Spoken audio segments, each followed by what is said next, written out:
Comment peut-on passer des heures sur un jeu à suivre une histoire, mais galérer à suivre une routine qu'on essaye de s'imposer dans la vraie vie? D'un côté, je jouais à un jeu où on vit la vie d'un lycéen, de l'autre, je ne révisais pas dans la vraie vie parce que je n'aimais pas ça. C'était quoi la différence? Eh bien, il n'y en a pas. Et aujourd'hui, on va voir comment on peut transformer sa routine et sa vie grâce à un jeu vidéo.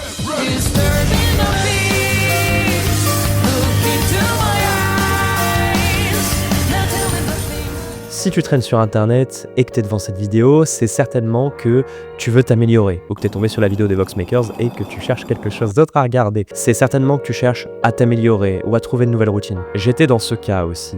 J'avais envie de suivre des routines déjà toutes prêtes, des morning routines impossibles à suivre ou ouvrir des business douteux pour faire comme les gourous d'internet. Je jure que je savais pas qu'elle était mise. Tout ça, ça nous intéresse vraiment pas. Moi, je vais te poser une question toute simple. Donc finalement, qui est le plus con dans l'histoire? Est-ce que tu connais Persona? Persona, c'est une série de jeux vidéo débutée en 1996, un spin-off de la série de jeux Shin Megami Tensei. On y joue des lycéens. Non, tu sais ce que j'allais faire comme blague, tu sais. Tout au long d'une année scolaire. Les trois plus connus sont le 3 grâce à son remake, le 4 qui va avoir le sien, et le 5 grâce à... Please be a dancing game. What? Smash, bro. If it's Smash, I'm... No way!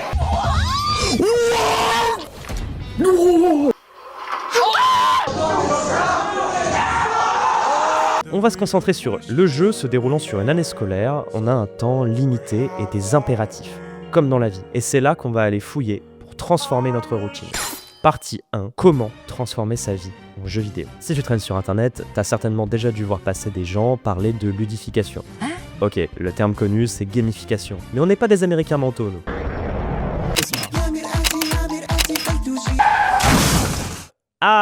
C'est bon, il se réveille, Monsieur. Mais j'étais au Japon. Non, vous êtes juste un otaku de merde. Qu'est-ce que c'est le concept de la ludification? Appliquer des principes de jeu dans des actions n'ayant aucun rapport avec le jeu, pour rendre le tout plus ludique, comme le nom l'indique. Rendre des actions chiantes bien plus amusantes et donc plus simples à faire. Dans Persona, on joue un lycéen qui sort avec ses potes, qui a des impératifs de lycéen. Je trouve un jeu qui singe la vie et si fun, alors que ces mêmes tâches dans la vraie vie sont chiantes au possible. Moi j'ai une réponse, mais on va la garder de côté parce que le watch time c'est important. Ouais, c'est quoi ça? Ce que tu vois à l'écran, c'est l'arbre des stats de Persona 5. Il y a la connaissance, le courage, le charme, la gentillesse et la maîtrise. Chaque action que l'on fait dans le jeu est répercutée dans ces stats. Répondre en cours nous donne un peu de connaissance. Lire un livre sur la fabrication nous donne un point en maîtrise. Regarder un film romantique nous apporte du charme, et ainsi de suite. La meilleure manière de gagner des points étant évidemment d'aller manger un lourd McDo, ce qui augmente toutes nos stats. Et là, tu vois, en fait, tu manges un lourd Big Mac. Et si on voyait les actions du quotidien comme des petits pas pour augmenter ces dites stats? Chaque action devient alors une tâche à remplir pour gagner en expérience. Chaque examen devient une quête. Et arriver à avoir cette vision, ça rend tout beaucoup plus simple et agréable. Prenons par exemple une semaine typique. Dans Persona, on a 2 à 3 actions possibles par jour. Et on est limité par le temps. Une année scolaire, ça passe vite. Nous, dans la vraie vie, on n'a pas de limite d'action par jour. Mais on est limité par notre propre énergie. On doit donc faire des choix.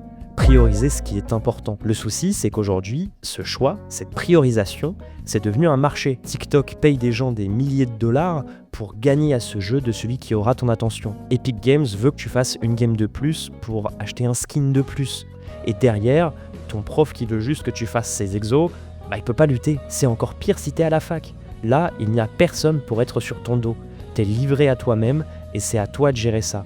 Ton temps, ton travail, tes examens. Alors c'est quoi la solution? Comment on transforme les actions du quotidien en quelque chose de fun qui nous donne envie de le faire? On va établir des stats.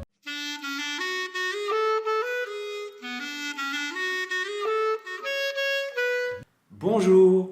Dans cette vidéo, je te propose de voir tout le cours sur le chapitre des statistiques.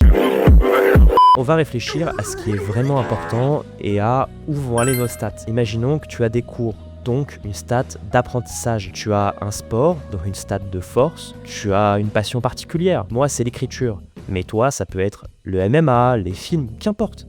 Nouvelle stat, passion. T'as une stat sociale, parce que tu vois des gens. Et finalement, ta santé mentale, la stat la plus importante. Ok, maintenant on a nos points importants. Comment on priorise? Chaque action que l'on effectue, c'est une manière d'augmenter une stat, et donc de devenir meilleur dedans. Si la semaine prochaine, t'as 3 jours d'examen, passer une semaine à réviser, c'est bien, mais tu vas perdre dans tes autres stats. Ou stagner, au mieux. Reprenons ce concept des 3 actions par jour de Persona. Ça fait 21 actions par semaine. Une semaine avant tes examens, tu sais que tous les soirs, tu vas réviser. Donc, 7 actions sont déjà prises. À toi ensuite de bloquer d'autres moments si tu veux sortir avec tes amis. Manquer un moment social dans Persona, c'est toujours plus chiant que de louper un point de stat. Alors, tu sais quoi prioriser? Ok, on va mettre ça en pratique. Voilà une semaine type que tu peux suivre. Partie 2. Organiser ses journées comme dans Persona. Si tu as cours du lundi au vendredi, tu sais que ta première action de la journée, ta première grosse action, c'est étudier. Si tu as de la chance, tu as des trous dans ton emploi du temps. Toute la journée, ta stat de connaissances va augmenter. Profite de ces trous pour gagner des points autre part. Quand j'étais au lycée, je plaçais mes 3 jours de muscu par rapport aux trous que j'avais dans mon emploi du temps. Je savais que le mercredi après-midi, le lundi ou le mardi et le vendredi entre 2 cours, je pouvais y aller. Si t'es à la fac, ce sera peut-être plus simple avec les trous entre les CM, ce genre de choses. Et si tu vas pas à la salle, Réveille-toi, putain de merde! si tu fais un autre sport, il y a 2 cas de figure. Soit t'as forcément une séance de ce sport le week-end ou autre, c'est placé avec d'autres gens. Soit c'est à toi de le placer et là, fais-toi kiffer. Le soir après les cours, le matin avant si t'es matinal. J'ai beau être matinal, j'ai mal. Très bien, la stat de force a été augmentée. Mais maintenant, il en reste 3 autres. Quand tu rentres le soir, c'est inutile et assez stupide de penser que rebosser directement, c'est viable. Ça fait partie, encore aujourd'hui, des gros problèmes du système scolaire que de donner autant de travail aux collégiens, aux lycéens, après les cours, alors qu'ils rentrent déjà super tard. Les devoirs, donc, ça devrait être fait au maximum avant de rentrer chez soi, pour avoir plus de temps à s'accorder à soi. Plus tu as de temps dispo pour toi, plus tu peux l'allouer à ta santé mentale, à faire des choses qui te font du bien, mais vraiment du bien. Non pas en scrollant, vraiment pas. Ça a flingué notre attention, notre système de récompense, nos envies. Tu peux te mettre des vidéos, mais mets des vidéos longues. Il y a plein de trucs beaucoup plus intéressants que juste scroller et tomber sur des vidéos IA ou ce genre de conneries.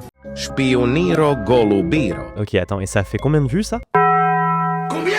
Le soir, dans Persona, c'est le moment où il y a plein d'activités à faire. Baseball, bouffer au resto, sortir avec un pote, aller taper des montres, faire du jardinage, trop de trucs. Et dans la vraie vie, on peut faire tout ça aussi, sauf se taper contre des monstres. Et est-ce que vraiment, pour notre santé mentale, le mieux, c'est non pas de faire des activités, mais se poser dans le pieu et scroller ou jouer à Fortnite ou un jeu en ligne qui va juste nous bouffer notre santé mentale encore plus parce qu'on se fait niquer encore et on passe pas au rang supérieur.